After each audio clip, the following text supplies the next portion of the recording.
भ्रष्टाचार को लेकर भी कोई मांग उठाई आपने? सीबीआई जांच, हमने कहा कि इसकी सीबीआई जांच हो। सीबीआई जांच। अच्छा, ये पूरा आपने आरोप लगाया है जिस तरह से, क्या एक ही ज़िले का डाटा है ये, और कैसी वो ज़मीन है जिसको आपने चिन्हित किया है, कहाँ पर ऐसा मिल पाया, थोड़ा उसके बारे में बताएं। ये तो सड़कें हैं, उसमें उन पे खेती दिखाई गई है, उसमें नर्सिंग कॉलेज बना हुआ है, तो ये है बहुत ज़मीन, उसमें कॉलोनियाँ बनी हुई है, घर बने हुए हैं, वो ज़मीन है बहुत। और ये फर्जीवाड़ा होता है एक फ़ोन कॉल से, जो प्रधानमंत्री ने कहा है कि एक फ़ोन कॉल की दूरी पे है, तो वही तो एक फ़ोन कॉल का इस्तेमाल इन्होंने करा। एक फ़ोन करते हैं, एक सिम खरीदा जाता है, वहाँ से इसकी शुरुआत होती है। सिम से एक फ़ोन करेंगे, फ़ोन से वहाँ रजिस्ट्रेशन होगा किसान का, उसे एक OTP नंबर भी वहाँ पर देंगे, किसान का रजिस्ट्रेशन नंबर उसको बोलते हैं। वो OTP नंबर से खेल शुरू होगा, उसमें किसान की ज़मीन के कागज़ लगाए जाएंगे, वे भी फर्जी बना देते हैं ये अपने रिश्तेदारों के, उनके नाम से, और उसके नाम से फिर वो खाते खुलवाए जाएंगे, उसके नाम से ये फसलें बिकेगी। बहुत किसान ऐसे हैं कि उनके नाम ज़मीन ही नहीं है, तो ये पूरा का पूरा खेल वही खेल है।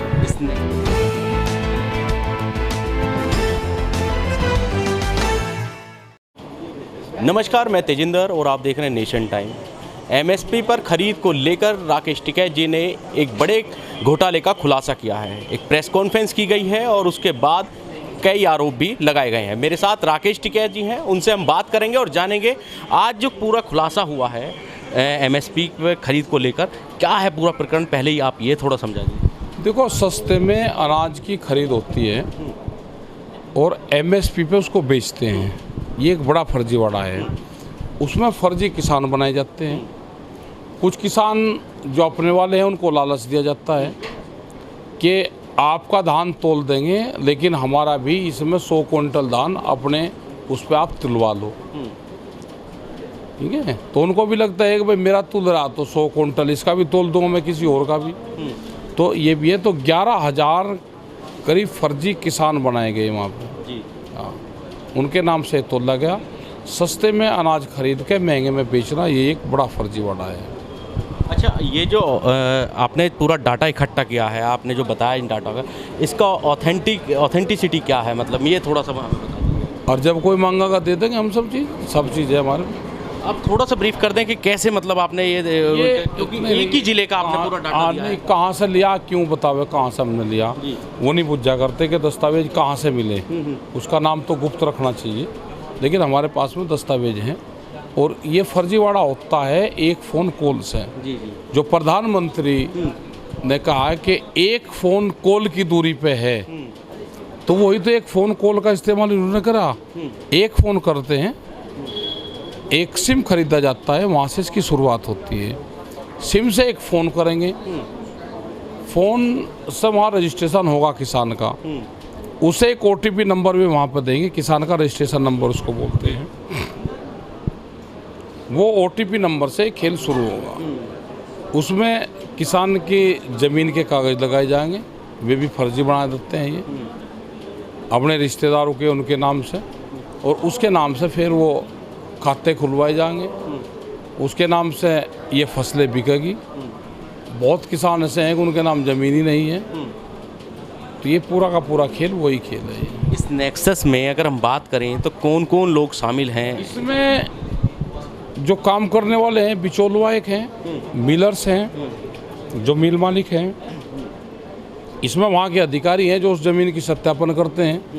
भाई सड़क बन रही, हाईवे बन गया, उसमें खेती दर्शा रहे कि इसमें खेती है, तो इसमें अधिकारी एरिया में पर ये वे अधिकारी तक इसमें है, तो इसमें सरकारी अधिकारी भी है, बिचौलवा भी है, इंडस्ट्रीज वाले भी हैं, इसमें सब लोग पाएंगे। अच्छा, न्यूनतम समर्थन मूल्य की अगर हम बात करें तो उसके बाद की जो प्रक्रिया है वो कैसे, इस अनाज का कहाँ इसे बेचा जाता है, क्या उसी की तो जांच होनी चाहिए।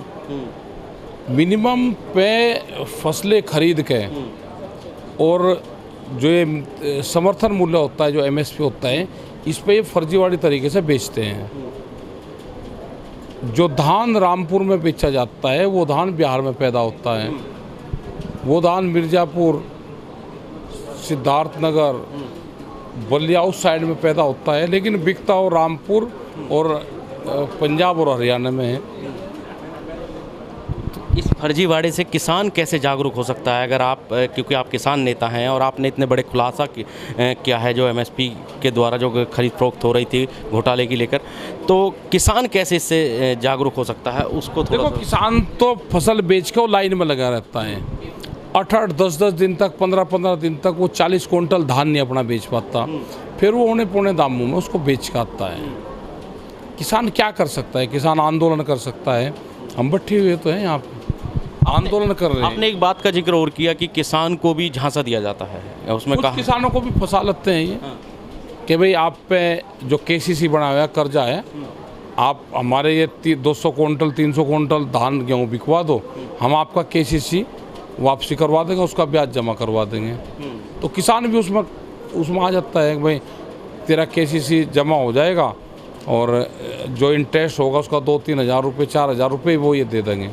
तो इस तरह का ये काम बहुत करता है। बैंक के लोग भी मिली भगत करते रहते हैं। अब आपने आज प्रेस कॉन्फ्रेंस की, पूरा मामला सामने लेकर आए, इससे आगे की क्या रणनीति? आगे आंदोलन चलेगा, अगला भ्रष्टाचार फिर खोल लेंगे कोई। इस भ्रष्टाचार को लेकर भी कोई मांग उठाई आपने? सीबीआई जांच, हमने कहा कि इसकी सीबीआई जांच हो जाए। सीबीआई जांच? सीबीआई। अच्छा, ये पूरा आपने आरोप लगाया है जिस तरह से, क्या एक ही ज़िले का डाटा है ये, और कैसी वो ज़मीन है जिसको आपने चिन्हित किया है, कहाँ पर ऐसा मिल पाया, थोड़ा उसके बारे में बताएं। ये तो सड़कें हैं, उस पर उन पे हाँ खेती दिखाई गई है, उसमें नर्सिंग कॉलेज बना हुआ है। तो ये है बहुत ज़मीन, उसमें कॉलोनियाँ बनी हुई है, घर बने हुए हैं, वो ज़मीन है बहुत जो खाते हैं।